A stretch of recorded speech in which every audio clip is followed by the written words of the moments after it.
ሱረቱል ረህማን ላይ ይመስለኛል። በመጽሐፍ ቅዱስ ውስጥ አንድ የሚገርመኝ ቦታ አለ።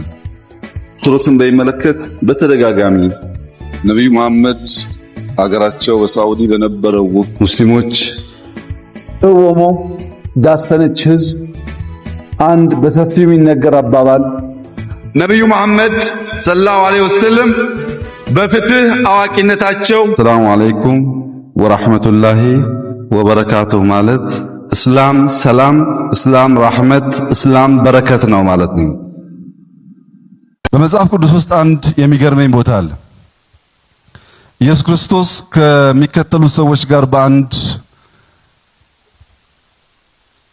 ቦታ እየተሻገረ በጀልባ እየተሻገሩ እሱ ከታች ተኝቶ ማዕበል ይነሳና አብሮት ያሉ ሰዎች ስንጠፋ አይገድህም ወይ ስንሞት አይገድህም ወይ የሚል ጥያቄ አነሱለት።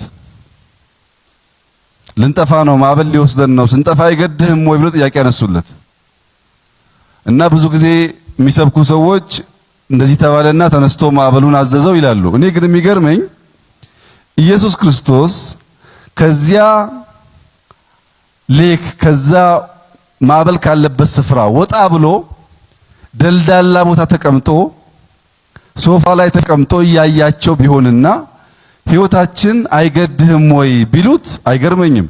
ከነሱ ጋር በአንድ ጀልባ እያለ ችግር ከመጣም በዚያ ጀልባ እንደሚወሰድ እያወቁ የኛ ሕይወት ሲጠፋ አይገድህም ወይ አሉት። አንዳንዶች አይ ጌታ መሆኑን ስለሚያውቁ ነው ይላሉ። አይደለም። ተነስቶ ጸጥ ካደረገ በኋላ ደግሞ ይሄ ማን ነው ይሄ ሰው ማን ነው ብለዋል። አላወቁም። እና ጠቅላይ ሚኒስትሩ ወዴት አለ የምትሉት ጀልባዋ ላይ ነው ያለው።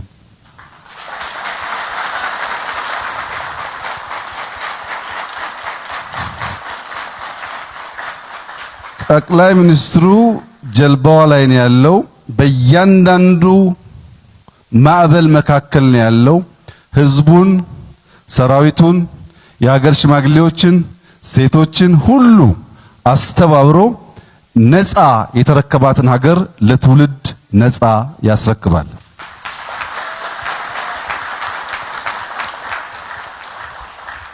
ሱረቱል ረህማን ላይ ይመስለኛል ስለ ሁለቱ ባህሮች ስለሚጣፍጠውና ስለ ጨው ውሃ ስላለው ግርዶሽ የሚያነሳው ሐሳብ ባህር በራሱ ኢንዲያን ኦሽን እና አትላንቲክ ኦሽን ስታገናኙት አሁን የትም ቦታ ብታገናኙት ኬፕ ታውን ጋር መልኩ ይለያያል፣ አይቀላቀልም።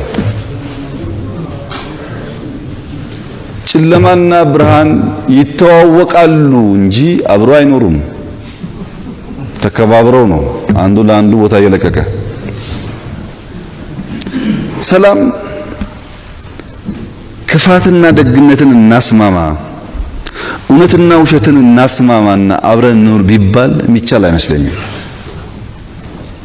ይሄ መጨረሻው ጊዜ የውመል ቂያማ ላይ የሚለየው ቅድም አጂ እንዳሉት የሚለየው ቦታውን የሚይዘው እንጂ አሁን በምድር ላይ ያለን ማስታረቅ የሚያስቸግሩ ነገሮች አሉ። አሁንም በእኛ ሰላም የምትችሉትን ሁሉ ሞክሩ። እኛ የምንፈልገው ሰላም ነው። እንዳላችሁት እስላም የሰላም እምነት ነው። በሰላም የሚያምን ነው። በሰላም ላይ መስራት አለብን ያላችሁት ትክክል ነው። የእናንተን ድጋፍ እንፈልጋለን። ኦርቶዶክስን በሚመለከት በተደጋጋሚ ስላነሳው ድጋሚ አላነሳው። ምንም የተናወጠ አቋም የለኝም። የኢትዮጵያ መሰረት፣ የኢትዮጵያ ጽኑ ምሰሶ፣ አስፈላጊ ተቋም እንደሆነች በሙሉ ልብ ነው ማምነው። ኦርቶዶክስ መነካት አለባት የሚል በፍጹም እምነቱም የለኝም ሐሳቡም የለኝም። ኦርቶዶክስን እንደማከብረውና እንደምወደው ሙስሊም መነካት አለበት ብያላም ሌላም የሚያምን ሰው ለምን የኢትዮጵያ ሙሉእነት የሚረጋገጠው ሁሉም እምነት፣ ሁሉም እሴት፣ ሁሉም ታሪክ በልኩ ሲቀመጥ ስለሆነ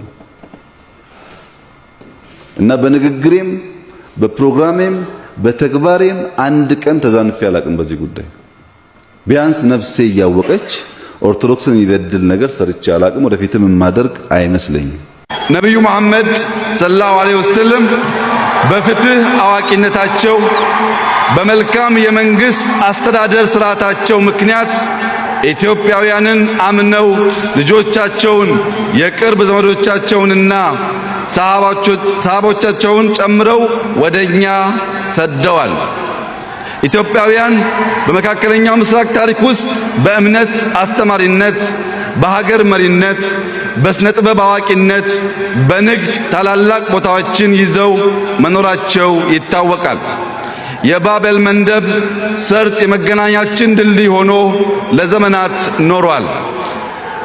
መሬቶቻችን ሲቆፈሩ የኛ ቅርሶች የመካከለኛው ምስራቅ ቅርሶች በእኛ ከርሰ ምድር ውስጥ ይገኛሉ። የመካከለኛው ምስራቅ ሀገራት እንደ ዛሬው በሀብት ሳይደረጁ በፊት ሥራ ፍለጋና ኑሮን ለማሸነፍ ከሚሰደዱባቸው ሀገራት አንዷ ኢትዮጵያ ነበረች። ማለት ዶላር ከሌለ እንደሱ ነው። ሐጁል በይት መን ኢስጠጣዐ ኢለይሂ ሰቢላ ነው ነገርዮ። ከሌለ ተጣጥፎ መቀመጥ ነው ማለት ዶላር ከሌለ እንደሱ ነው። ደግሞ በጣም እኔ ከአምስቱ ዋጅቦች ሁሉ በጣም የሚገርሙኝ አምስተኛው ነው። ዶላር ከሌለ ወደ መጀመሪያው ሂጅራ ወደ ተደረገበት መቆየት ነው ማለት ነው። ግን መፍትሄው መበልጸግ ነው። ሀብት ስናመጣ እዛም ክብር አለ። 40 ሺህ 50 ሺህ ብዙ አጀንዳ አይሆንም። ዶላርም አጀንዳ። እስከዛ ድረስ ትንሽ እንቸገራለን። ለመድኃኒት እንቸገራለን፣ መኪና ማስገባት እንቸገራለን፣ ለግንባታ እንቸገራለን። የዛ ችግር አካል ነው። ሙስሊም የኢትዮጵያን ችግር የሚጋራ ስለሆነ በዛ ቢወሰድ ደግሞ ጥሩ ኤክስኪውዝ እኮ ነው። መን ኢስጠጣዐ ኢለይሂ ሰቢላ የምትለዋም በጣም አስፈላጊ ናት። እሷንም መጠቀም ያስፈልጋል ማለት። ነብዩ መሐመድ በአገራቸው በሳዑዲ በነበረው ውጊያ ረዘም ላለ ጊዜ ህዝባቸውን አሰልፈው ተዋግተው ካሸነፉ በኋላ ከተከታዮቻቸው ጋር ሰብሰብ ብለው ሰላት እየሰገዱ ባሉበት ቦታ ተከታዮቻቸው አሸንፈናል፣ አብቅቷል፣ አሁን ልጆቻችንን፣ ሚስቶቻችንን፣ ቀያችንን የምናይበት ጊዜ ነው ብለው በሚዘጋጁበት ወቅት እሳቸው ተነስተው ታላቁ ጂሃድ ከፊታችን ያለው ታላቁ ውጊያ ከፊታችን ያለው እና ተከታዮቻቸው ምን እያሉ ነው? ረዘም ላለ ጊዜ ተዋግተን ብዙ ዋጋ ከፍለን አሸንፈን አሁን በቃ በምንልበት ሰዓት እንዴት ነው አዲስ ጂሃድ አዲስ ውጊያ አለ ብለው የሚነግሩን ብለው ሲጠይቋቸው ትልቁ ውጊያ በጋራ የገጠመን ጠላት ያሸነፍንበት ሳይሆን የአሸናፊ ስነልቦና ተሸክሞ ራስ ማሸነፍ ነው አሉ ይባላል።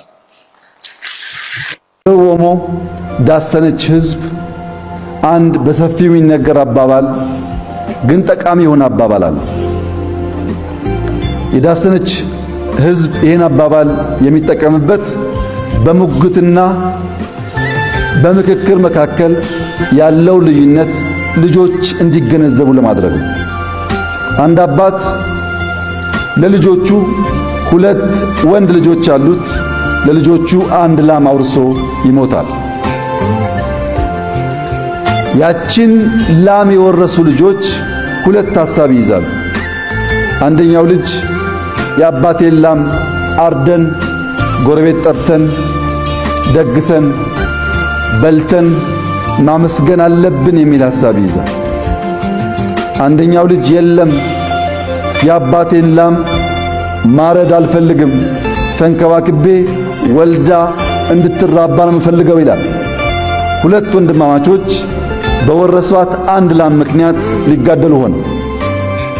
ጭቅጭቅ ሲበዛ የሀገር ሽማግሌዎች ገቡ ሊያወያዩ።